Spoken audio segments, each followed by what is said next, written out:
Okay, let's get going on nutrition, growth, and metabolism, folks. Okie doke. Let's turn these lights off, could we? Okay, this is lecture 3.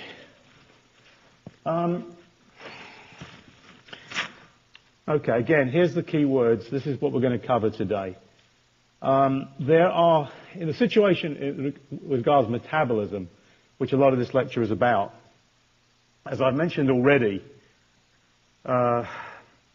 metabolism, the biochemical pathways and what have you, there are extra pathways there are in bacteria, and there are certainly much greater diversity in pathways because you're dealing with a kingdom again, not a species. And a lot of the biochemistry you've had is, of course, directed at the biochemistry of human beings. Okay, so you're going to have had some of this before, but the other issue is we're going to look at it more from a different perspective.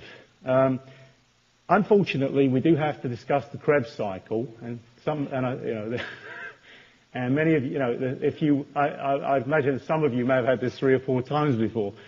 I don't want to do it. It's not from the point of view, though, of you don't have to memorize the formulas of the chemicals involved. It's not what this is all about. What I really want you to just understand, okay, what this is about, so you can answer sort of different questions relate to the understanding of it. So I think it's a little different way you've had things. And it relates specifically also, what we're going to be covering is how things again relate to bacteria. So, take the beginning here. If this was a human being, you've got 5 different terms here. We're all aerobic. By definition, people respire aerobically. If we want to respire anaerobically as we do, the consequences are, of course, that we will respire anaerobically in some sort of sense, and then we die. Okay, we're obligate aerobes, human beings. Bacteria there are 5 different possibilities here. These are general terms. Okay, so again, we're going to have some stuff you've had in biochemistry in this lecture, but it's going to be with a different slant. Okay, so we're going to talk about that, oxygen use. That's the biggest issue in bacteria. We're going to talk about things that are important to bacteria to survive. Medeline uptake. We're going to talk about how bacteria grow. If you put a human being in a hot spring, I don't know, about 70 degrees centigrade maybe, they probably wouldn't do very well. But many bacteria live in hot springs. There are bacteria can survive in the Antarctic. You wouldn't do too well sitting under an ice, under a glacier or something, unclothed. So basically, bacteria have a lot more versatility, and there are 3 terms that you need to know. And we're going to relate to specifically where the human being and the bacterial. So I gather you had 2 long hours. Anyway, you're okay. We're just going through the general stuff here. Generation time. This is a term that's really almost never used by practicing bacteriologists. Unfortunately, I don't know why. There's a question periodically on the boards, and so that's about the only reason and I give you an example when we go through of how you would answer a question on generation time. Okay? The growth curve is something that a practicing bacteriologist would use and does use all the time. We'll talk about growth curves. Then we're going to get, as I said already, for those of you who just walked in the room, we're going to again be dealing with the Krebs cycle, but it's going to be from a different perspective. It's from the perspective of what do bacteria do when they're stuck.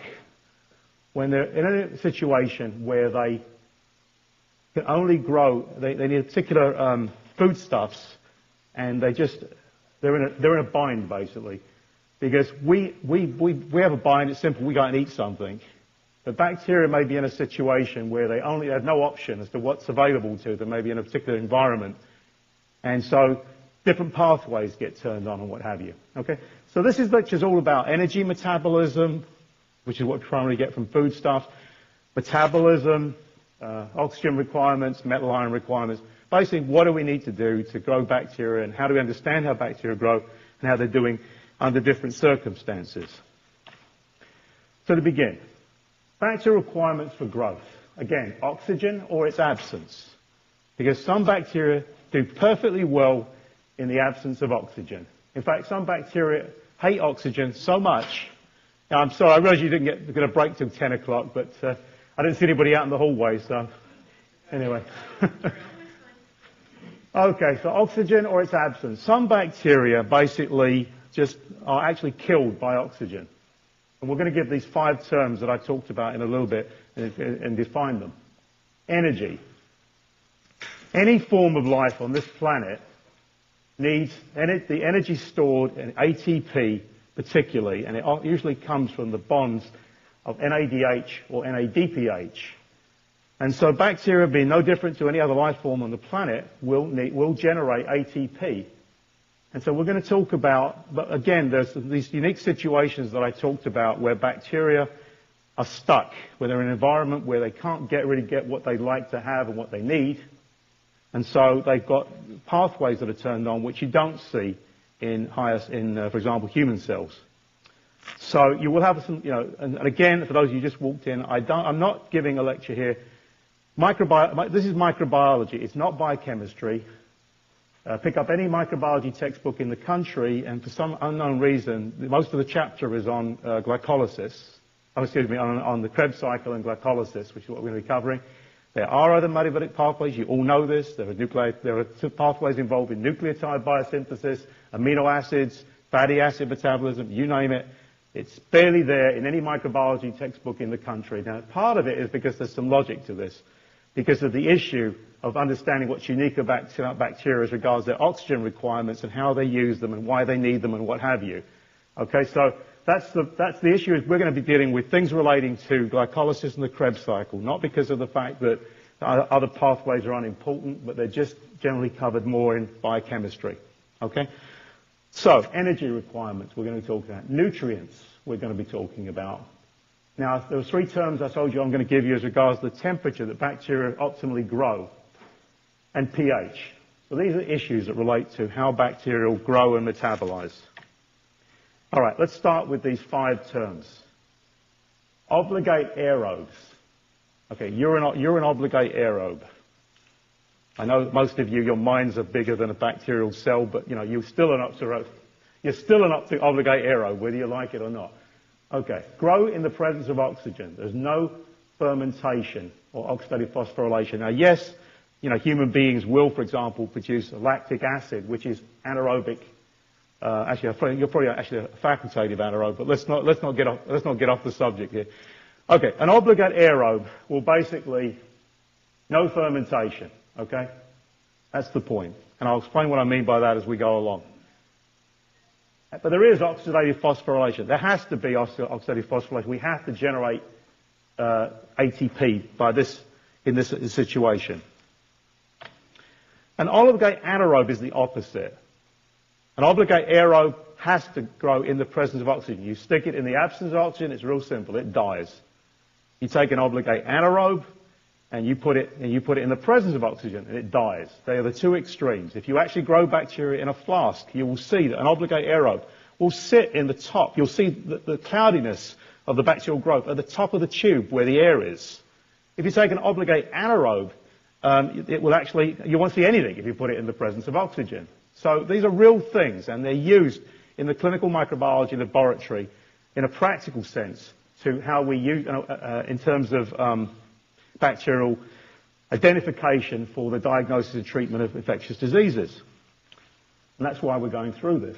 Okay, obligate anaerobe, no oxidative phosphorylation. There is a Krebs cycle in obligate anaerobes, because they do need to carry out metabolism. And as we go into this lecture more, we'll stress the bifunctional nature of the Krebs cycle, being in terms of producing metabolites, but also generating stored energy in the form of ATP.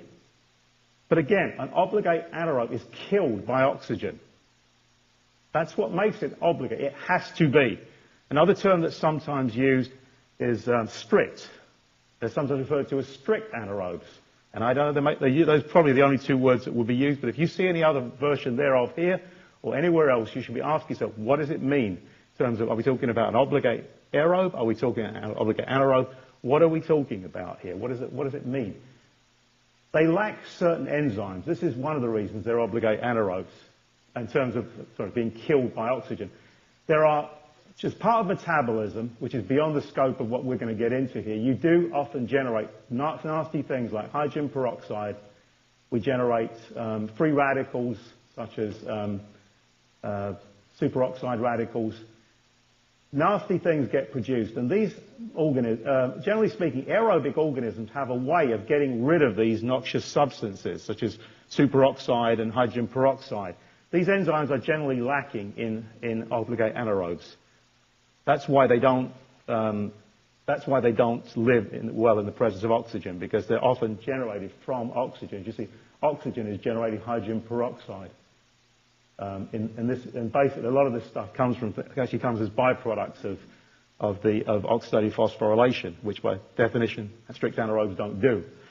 Okay, so that's what an obligate anaerobe is. An organism that not only will not grow, not only doesn't carry out aerobic respiration, but is actually worse than that. It's killed by oxygen. We will have a whole lecture on anaerobes that I will be giving short in a few days. We will get more into obligate anaerobes. The reason this will happen is because, as we'll hear in greater detail when I give you that lecture, the obligate anaerobes are normally dumped together. Because if you think about it, you are, as I said before, you're actually, I suppose I said already, you're really like a facultative anaerobe, a term we'll deal with shortly. But the bottom line is your tissues are full of oxygen. And you can imagine an obligate anaerobe is not going to grow in a regular tissue in a human being if it's full of oxygen. They're going to die. So obligate anaerobic infections are things that occur in situations like diabetes, where there's a cut-off of oxygen to a limb, or some situations that there may have been like a necrotizing myositis situation. There's been some damage so these organisms can grow. And again, we have a whole lecture on that later. And we'll come, so what we say today needs to think about it in that context later. Obligate anaerobes. Another definition, aerotolerant anaerobes. We've said already that what makes an anaerobe is the fact that it doesn't utilize oxygen in its metabolism. But it doesn't have to die. I mean, you can have an organism that could theoretically, and it's not theoretically, it happens, you could have an organism that will respire anaerobically, that is to say, it does not use oxygen, but it might not be killed by oxygen. And Clostridium perfringens is a strict anaerobe, but is somewhat aerotolerant, as an example. And aerotolerant anaerobes respire anaerobically, just like strict anaerobes, but they're not killed by oxygen. They can tolerate oxygen. So that's the difference between, it's obvious the difference between a strict aerobe and a strict anaerobe. The key issue here is the oxygen tolerance of these anaerobes. That's what makes this group different. Now, a facultative anaerobe is an organism which would prefer to grow aerobically. It would prefer to utilize oxygen. If you think in terms of evolution and nature and what have you, that makes perfect sense. Because, as we're going to see shortly, you produce a lot, and many know already, you produce a lot more ATP in aerobic respiration. You store a lot more energy generated from the bonds of the foodstuffs in aerobic respiration than you do anaerobic respiration. So by definition, it would be totally illogical to have an organism that would prefer to grow anaerobically but could grow aerobically. The word facultative means basically they prefer to, they can adapt, they can change to become anaerobic, but they're actually, most of the time, they're aerobic. Okay, so facultative, don't get the impression, just you see the emphasis on the word anaerobe here. The real emphasis is the word facultative. They adapt to, they can grow anaerobically if they have to, but they're really, most of the time, they're going to grow aerobically. And most bacteria are actually facultative anaerobes. Things like E. coli, for example, is a facultative anaerobe. So, facultative anaerobes can carry out both fermentation and aerobic respiration, and yes, they of course will survive in oxygen. In fact, they prefer to grow in oxygen. Okay? So that's our fourth definition. And these are definitions. I mean, there's some logic. There's logic to it, and I want you to understand the logic. But these are definitions. The microaerophilic is exactly what it says. It's not talking anything about whether the underlying metabolic pathways and what have you, because actually there's precious little known about in this day and age about microaerophilia. But the word is what it says, is what it means. Micro, a little bit. Aerophilic, likes oxygen. likes a little bit of oxygen. That's what it says. That's all you need to know. They grow in low oxygen concentrations. They are killed by high oxygen concentrations. If it said macroaerophilic, it wouldn't mean that. Okay, so these are organisms that do well if there's a little bit of oxygen around. They've presumably got enough enzymes around that they can get rid of the metabolic nasty byproducts that we talked about earlier. But if there's a lot of oxygen around, there'll be enough nasty things produced, presumably, that it kills them. And I use the word presumably because there's not a lot been done with these things, and we're not going to expend we're not going to get into the actual mechanisms. But that's the issue. So it's a definitional term, microaerophilic. And there are certain organisms. Why do we care? Well, we care because there are certain organisms that grow in this fashion. And if you don't know this, then it's real simple. You try and grow them the way you would generally grow things in the clinical microbiology laboratory, and nothing grows. And I will talk about one of the organisms later on in the course. I think it's Campylobacter, but we'll discuss this business about microaerophilia. And in fact, there were situations where for many years we didn't even know that certain diseases even exist because nobody ever thought to grow them under these strange conditions. Okay? So it's not just a theoretical thing. It means something, and it does mean. These things are actually translated to, first of all, what you do in the clinical microbiology laboratory, because as you'll hear when we get to the strict anaerobes later, it's a totally different way that you deal with strict anaerobes than you deal with aerobes. It's a piece of cake to grow aerobic bacteria. You put them in a tube, you stick them in an incubator, they grow. Strict anaerobes are a pain in the neck. They're absolutely horrible to deal with, even in this day and age. And so it relates to reality in diagnosis and what you do in a clinical lab. It's real simple. If you think somebody's, for example, it's very common to see strict anaerobes in a wound. Well, you go ahead and you grow them and the way you would regularly grow aerobic bacteria, and nothing happens. Well, does that mean they don't have a bacterial infection? Well, of course they have a bacterial infection, but you just didn't know what you were doing. Okay? So it means something, and that's what we're trying to give you the basis of it here. But the practical thing is what has led to the way we do things in the clinical microbiology laboratory. Optimal growth temperature. Again, it's not just an issue of learning this stuff. Oh, that's a mesophile, that's a psychophile, that's a thermophile, that one. No, it means something. We are mesophiles. We basically, human pathogens, by definition, we are 37 degrees centigrade. We're not 38 degrees centigrade. We're not 40 degrees centigrade. We're always 37 degrees centigrade in terms of our body. That means a pathogen that will grow, that's basically been in contact with human beings for millennia, can say, that would be a good temperature to grow at. Okay, most bacteria of interest to human beings are mesophiles. They grow at temperatures close to the human body temperatures. And we will talk about some exceptions, like, for example, M. leprae, the causative agent of leprosy, which grows at about 33 degrees centigrade preferentially, when we get to the lectures on mycobacteria. Psychrophiles, close to freezing. Well, maybe that doesn't mean much, but it does. There are certain organisms that if you put them in a refrigerator, they will survive and grow, whereas most of the other bacteria will die off. So if you stick them in a refrigerator and leave them there for a few days, those organisms will survive.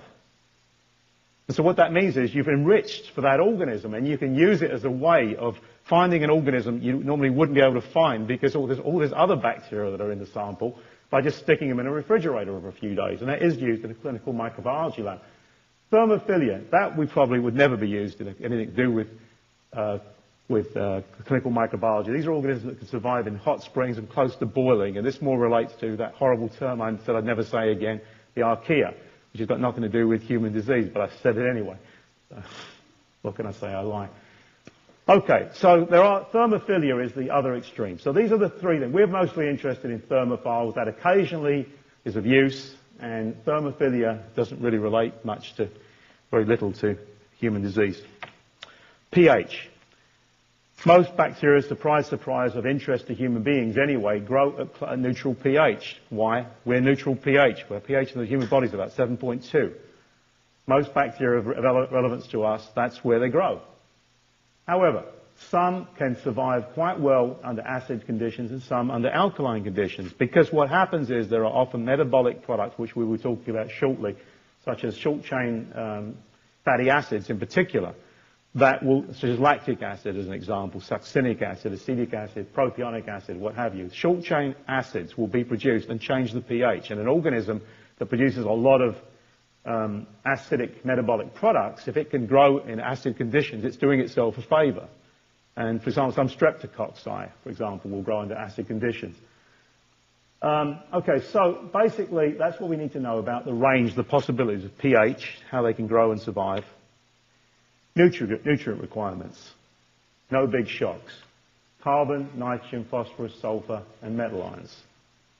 And if you haven't had this somewhere before, like even in high school, I'm not going to emphasize it. So that's clearly. But what we're going to talk again, now we're going to get into what's unique about bacteria, some of which you probably have, most of you have probably not had before. Some of you may have, who've taken sort of bacteriology at some point or other. Okay, let's first of all talk about siderophores. Certain bacteria, such as E. coli and mycobacteria, for example, produce siderophores. Siderophores are basically small molecules that will bind to iron. Iron is an important thing to both human beings and bacteria in terms of certain enzymes need iron as a cofactor.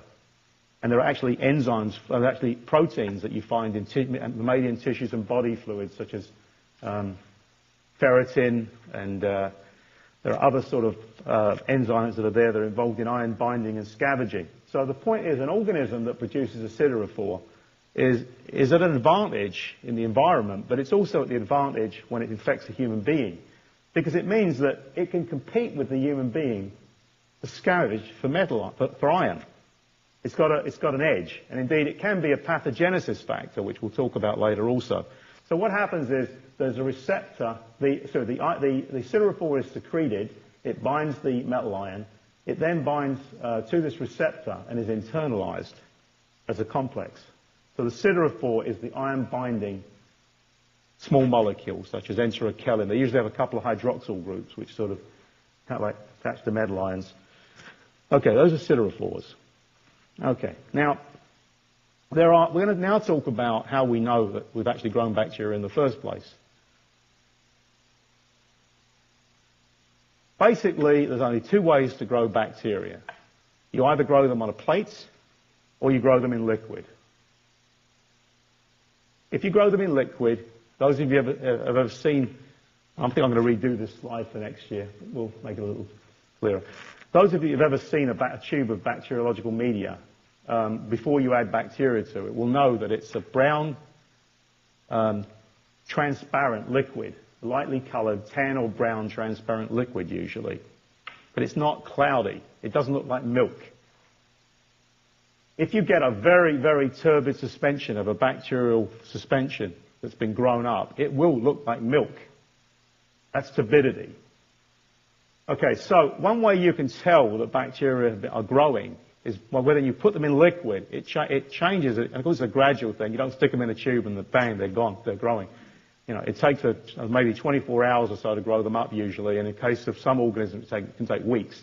But as you put them in this liquid, this transparent, lightly colored tan or brown liquid, you can measure the amount of turbidity or cloudiness which comes from the bacterial particles that are present.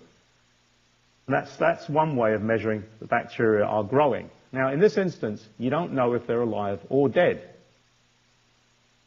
because a spectrophotometer, a device that measures turbidity, couldn't care less whether the bacteria are alive or dead. All it cares about is that there are particles there that produce cloudiness.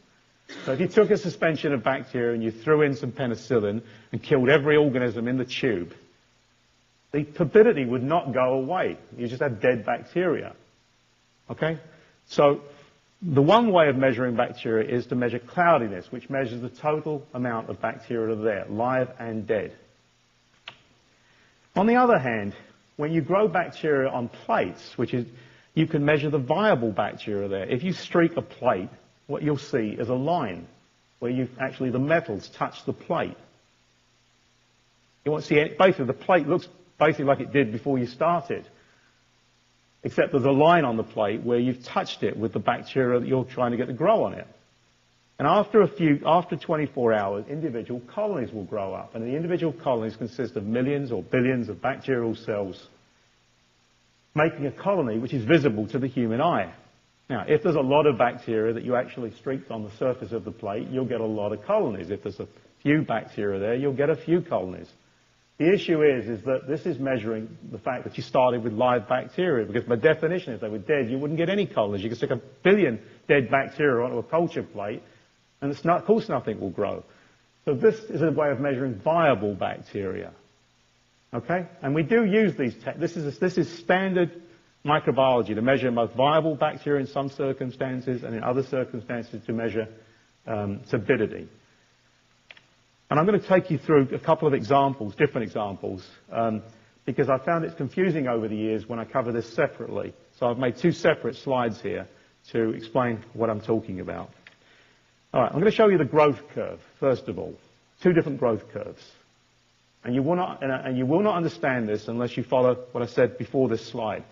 If you don't get it, and most of you will, I'm sure, you wouldn't be in medical school if you were stupid, but if you don't get it, for whatever reason, just go home and look at the slides again and think about it, okay? All right, the growth curve. Here we're measuring colony-forming units. Now, we've said already that we're measuring live bacteria. Doesn't matter how you measure bacteria, there are always going to be 4 components to a growth curve. First of all, a lag phase. You don't usually stick a gallon of bacterial cells, onto a culture plate. You put a few cells, a few hundred, 2,000. So little that initially, basically, well, we'll come back to that's more relevant to the second slide. But the bottom line is, you put a few cells on, and it takes a while before anything happens. There's a lag.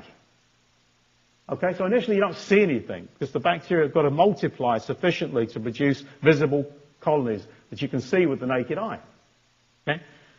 So there's a lag phase. Then there's a log phase, and what that means is exactly what it says, logarithmic. They grow really fast. That's the log phase. They're growing logarithmically. It reaches a point. This is a plate you're talking about. They're in a fixed spot on a plate. There's a limited amount of medium and nutrients or whatever around these bacterial colonies. And in this instance, and so anyway, what's going to happen, regardless of what's going on, is the number of colony forming. Actually, this is. I'm going to have to read through all this slide. I'll think about this later. But anyway, let's keep going. So the next stage of the growth curve is you're going to see with colony forming units, you're going to see a stationary phase when the bacteria stop growing. And then there's going to be a death phase. Okay. There's a problem there. I'll fix this later. Okay. Anyway, now let's go to the next. Let's go to turbidity. All right, same thing again. Lag phase. Turbidity. They don't sort of... okay, I know what the problem is. Okay, let me back off a second here. Okay. My mind did a mental flip there, and I started thinking about plates. Okay, let's back off a second here. They'll have to delete this from the part that goes on the net, or we'll look stupid in the entire universe because people read our website. Okay, let's start again. What we're actually doing here with colony-forming units, what we're doing is we're starting with a tube. Okay, this is the issue. Okay, we're starting with a tube. There's a fixed number of bacteria that have been put in the tube. Okay, let's say it was 100 bacterial cells, it was 1,000 bacterial cells. We look in the tube. We don't see anything because you cannot see 100 or 1,000 bacterial cells will not produce enough of turbidity that you'll see anything. Okay? All right, so what happens is at different time periods you will take along the way, if you're measuring colony-forming units, what will happen is you'll take an aliquot, a small portion on the tube, a known volume, and you will streak it on a plate. Okay? So the issue is here, you're not growing the bacteria on plates to start with. They're growing in liquid if you're going to do a growth curve. You'd always do a growth curve by growing them in liquid. Okay? But what you're going to do then is you're going to, you want to know how many live bacteria are there at different points in time. So what you do, initially it's growing in the liquid, nothing happens. The bacteria is just taking a while to grow. And each step along the way, you're measuring on a plate how many viable cells are there present on the plate at each time point over a period of, let's say, 24 hours. Okay. Now, again, there will be very few live bacteria at the beginning. Okay. The cells will grow logarithmically, as I said. There will be a stationary phase when the liquid, the fixed concentration of media is there, and the organisms have used all of the media, and so they will stop growing at this point. Now, what's going to happen? We already talked about the reduction of things like acids and alkalis and what have you, toxic products of metabolism, superoxide radicals and hydrogen peroxide and what have you. At some point in time, these bacteria just can't take it anymore, and they die.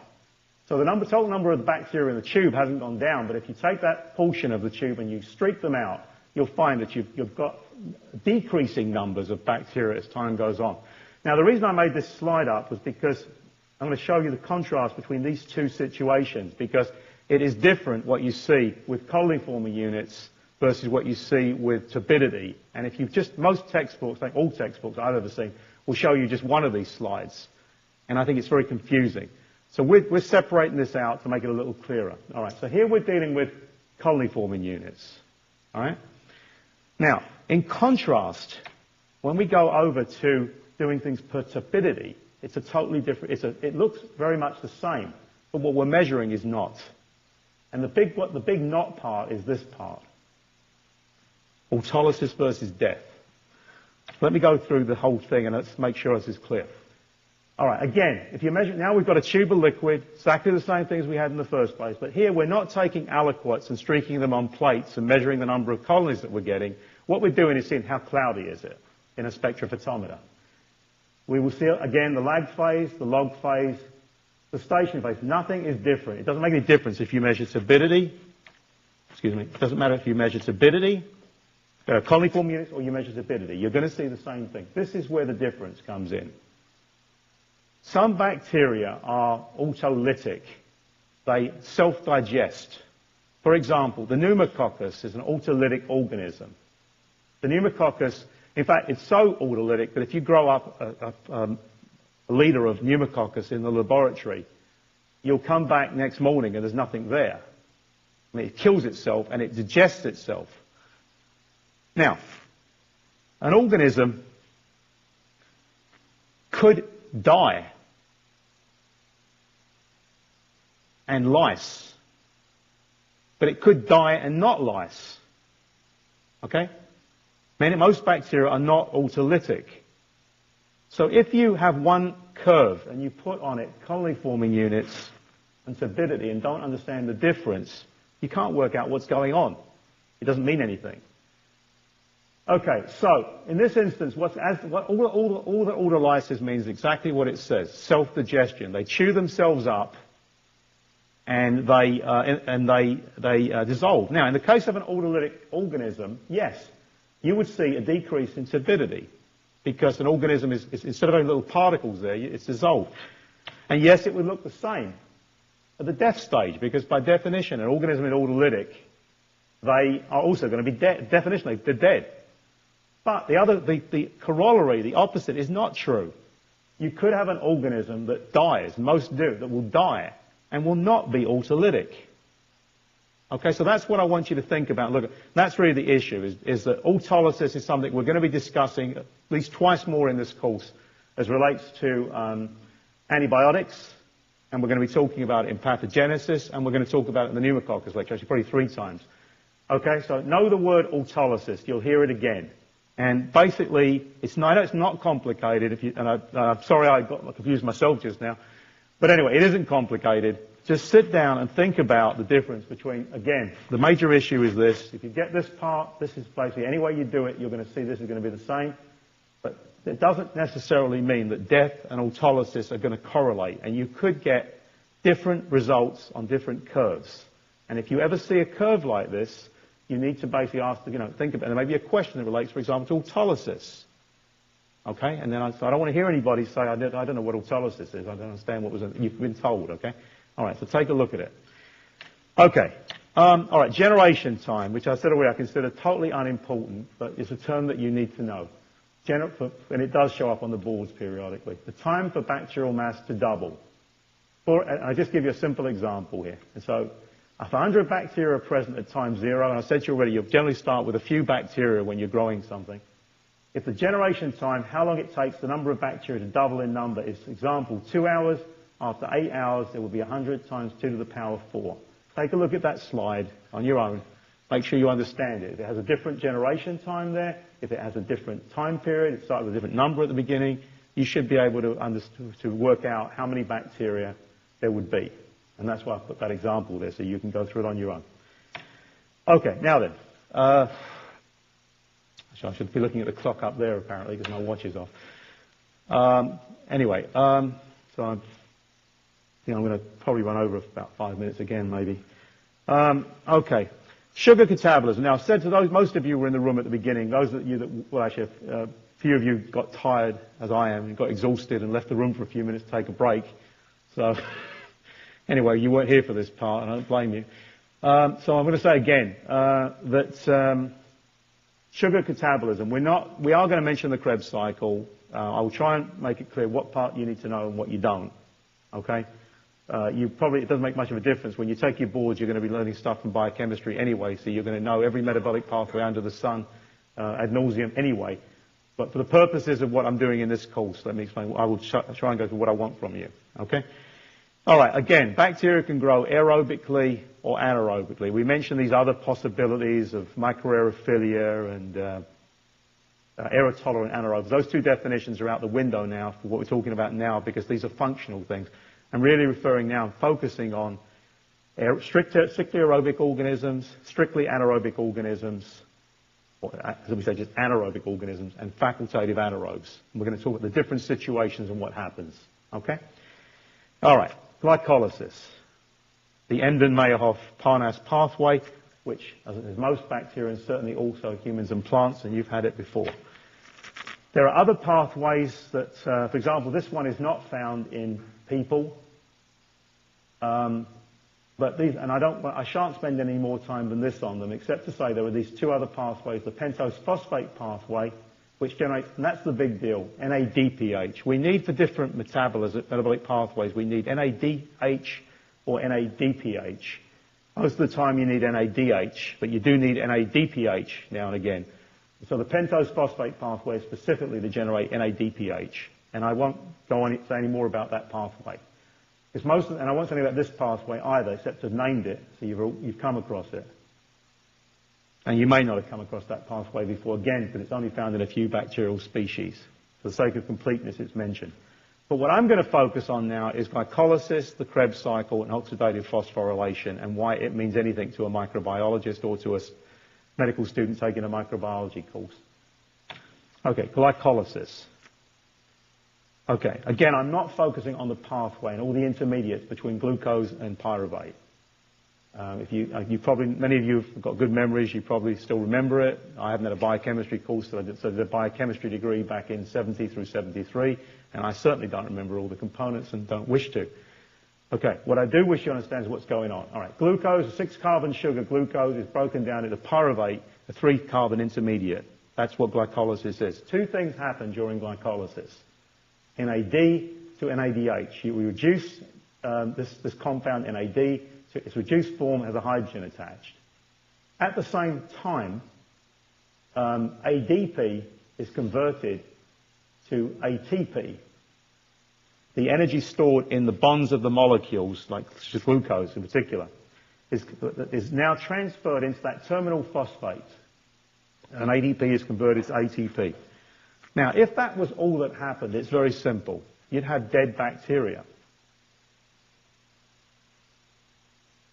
Because it needs NAD. It needs NAD. It needs NAD to be a terminal acceptor of hydrogen in certain enzymatic reactions. So, if that's the end of the story, well, that's it. You know, we have nothing to discuss. There's no bacterial life on this planet. But no, of course it isn't. Bacteria are smarter than that. Okay, now there's two things that can happen. One is fermentation. Okay, in fermentation, the 3-carbon compound pyruvic acid, is now converted to short-chain alcohols and fatty acids. Now, that's one slide. Okay, we could have, or one part of one slide, we could have a book on this. This is a bacterial kingdom. Maybe we should have a book on it, I don't know. But in this day and age, nobody cares. Okay, that's just the way it is. Nobody cares about metabolism in the year 2006. So we're not going to go into all the possible pathways and all the possible alcohols and fatty acids that could be generated. But if you ever see anywhere else that anybody talks to you about metabolism of any small molecule like acetic acid, lactic acid, etc., you know you're talking, in this situation, you know what you're talking about is fermentation. And you should know enough to know that without everyone being spelled out, because we probably would need a book to spell out every possible product. So as long as you've got the concept, you're in business. Now, at that time, the NADH is converted back to NAD. So the primary purpose of fermentation is not to generate a bunch of short-chain alcohols and fatty acids. It's to convert the NADH back to NAD. Those are the two parts of anaerobic respiration. And that's all this slide says. The summary of the last slide. NAD to NADH, NADH back to NAD, and ATP is generated during the process. That's anaerobic. The Krebs cycle is what an aerobic organism carries out. And I apologize, I'm going to go on a little longer because Gene Mayer is a culprit. You should throw bricks at him. He told me you're all tired and waiting outside and I should wait a few minutes, so I did. Okay. But anyway, regardless. In aerobic respiration, the Krebs cycle, that's taking the place of the second part of fermentation. Again, we have the same process going on here. The NAD is converted back to NADH, but we also have in oxidative phosphorylation, the NADH is converted back to NAD. This is what's doing what fermentation does. And the hydrogens are passed to the oxygen and with water, and we get a lot more ATP. Now, what does this mean practically?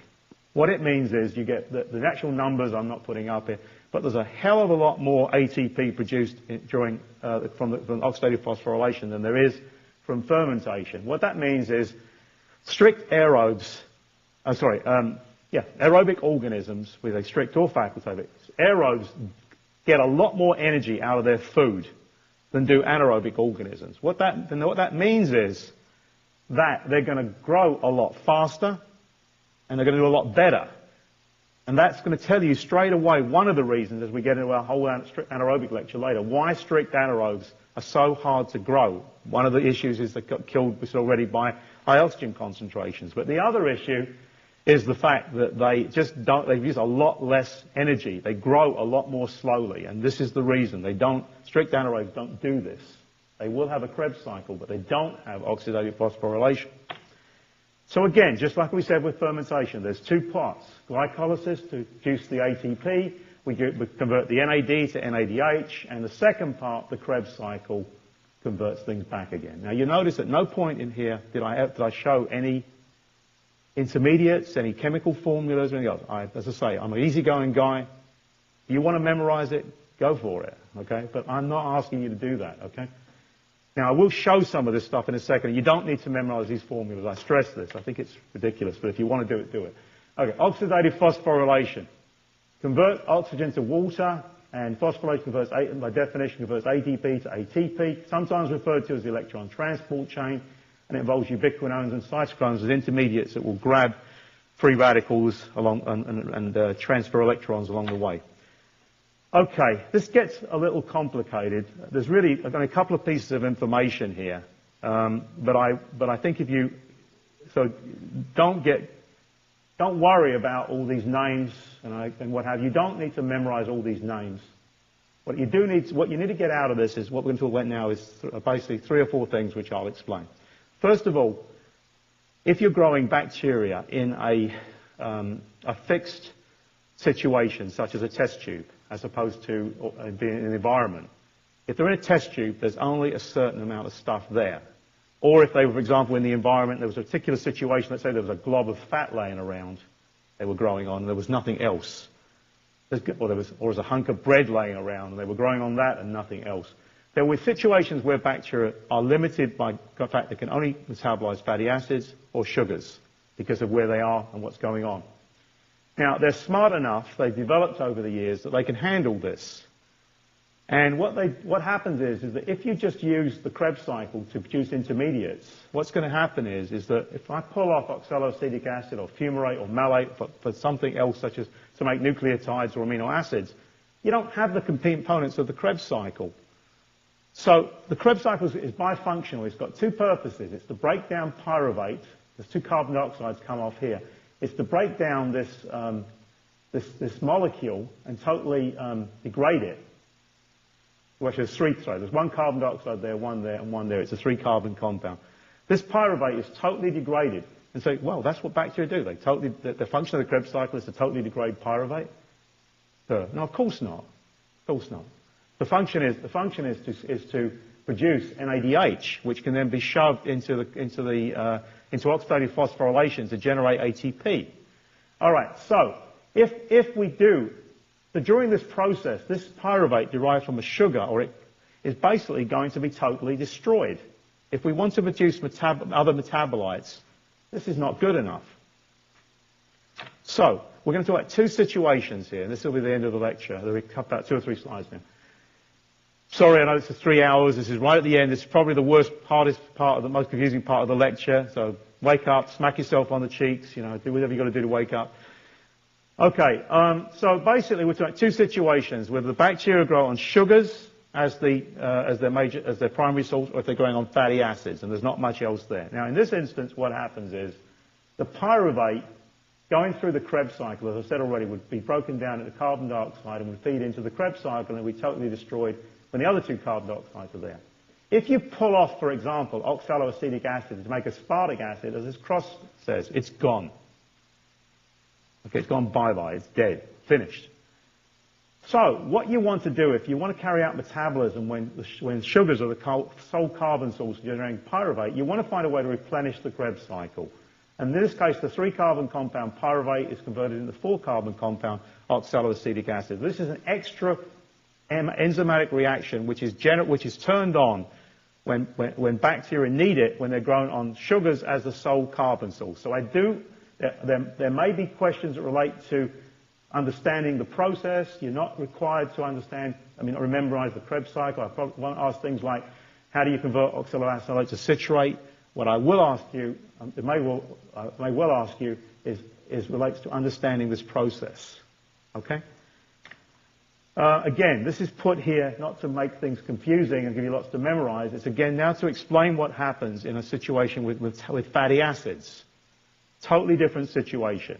We're using the Krebs cycle again. In this instance, fatty acids, they can be as many as 20, 30 carbons in length, will be broken down into the 2-carbon acetic acid. And it will also feed into the Krebs cycle, and just like the pyruvate, it gets totally degraded. So there's nothing different that I've told you. That's the Krebs cycle. And that's nothing different there either. The aspartic acid, for example, just as an example, generating amino acids in this instance will deplete the oxaloacetic acid. You could deplete the malate, the succinic acid, and everything else for that matter, depending on what pathway you're talking about. But regardless, if they're growing on fatty acids, they have to be able to replenish the components of the Krebs cycle. And the way this is done, in this instance, is this would be coming from the Krebs cycle. We lose these 2 carbon dioxides that I've already mentioned several times as we go from the 6-carbon isocitrate to succinate. But in this instance, what happens is you generate 2 compounds, glyoxylate and malate. Whatever amount of isocitrate you started with, you want to call it X, whatever amount you started with, you end up with 2X as regards the number of molecules at this stage of the game. I will show you on the next slide that glyoxylate and acetate both get converted to a component of the Krebs cycle. So you can pull off half of your Krebs cycle components in this situation and use them because you've replenished it. So this is a unique enzymatic reaction which occurs specifically when an organism is grown under sole carbon source being fatty acids. This slide is meant to show you what we mean by the glyoxylate cycle versus the Krebs cycle. The Krebs cycle is in red. If you look at this carefully, you'll see that almost everything that's in the glyoxylate cycle, the purple cycle, is also in the Krebs cycle, except for 2 things, the things I just showed you, enzymatic reaction 1 and enzymatic reaction 2. The isocitrate gets bypassed. This is where the 2 carbon dioxides would be lost as the molecules decompose. It bypasses that, and the isocitrate is converted to the 2 carbon molecule glyoxylate, but it's also converted to the 4 carbon molecule succinate. This whizzes around the Krebs cycle and stays there. Here it grabs another acetate and gets produced a malate. So we get malate and succinate. We double the amount of Krebs components by using this enzymatic reaction. Okay? The punchline. Okay? And don't just learn the punchline. Okay? Understand where the punchline came from. Krebs cycle. Biosynthetic and energy storage, both. You can get, intermediates must be replenished. There are unique enzymatic replenishment pathways for sugars and fatty acids. And that's what's different. This part of it is different about what some of you may have had it, but you don't generally get this in a biochemistry course that doesn't emphasize bacteriology. So that's what's different. And we talk about the glyoxylate pathway a lot in bacteriology because it's unique. And we also talk about the unique enzymes that are used to, again, when bacteria are grown, sole carbon sources and sugars and fatty acids. Okay, sorry about I ran over a bit there. I'm going to make sure my watch, if it agrees with this clock, to